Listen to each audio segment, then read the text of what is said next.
Kashmir files film जेव्हा आली तेव्हा ज्यांनी त्याला प्रपोगेंडा फिल्म म्हणून हिणवलं किंवा काश्मीरी पंडितांवरती अत्याचार झालेच नाहीत किंवा जे झाले त्याच्यापेक्षा खूप अतिरंजित काहीतरी काश्मीर फाईल्समधनं दाखवलं गेलं अशी टीका केली. त्यांना आता पहलगाम नंतर गांभीर्य कळेल असं तुम्हाला वाटतं? कारण इथे पण त्यांनी धर्म बघून मारलं, पुरुषांना मारलं, कपडे काढून मारलं. गांभीर्य कळेल असं वाटतं आता? काय बोलणार आता? काही लोक जे असतात त्यांना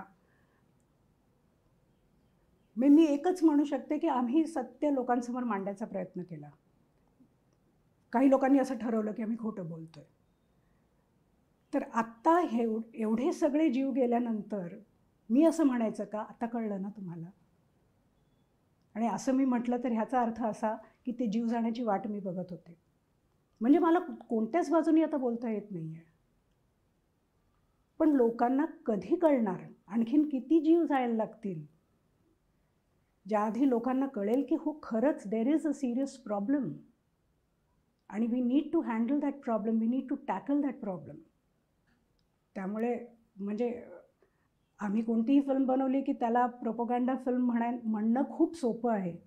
पण ज्या पद्धतीने रिसर्च केला आहे आम्ही जाऊन, एक माणसाशी जाऊन लाँग फॉर्मॅट इंटरव्ह्यूज आम्ही अक्षरशः जसे वॉर क्राईम्सचे कमिशन्स असतात, ते जसे इंटरव्ह्यू घेतात आम्ही तसे इंटरव्ह्यू घेतलेत अनइंटरप्टेड. कुठेही त्यांना असं गाईड नाही केलं की असं झालं का तुमच्याबरोबर, तसं झालं का, काहीही नाही. तुम्ही बोला, आम्ही तुम्हाला रेकॉर्ड करतोय.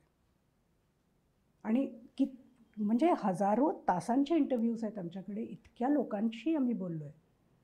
मी आणि विवेक आम्ही रात्री आम्हाला झोप लागायची नाही. आणि हे सगळं झाल्यानंतर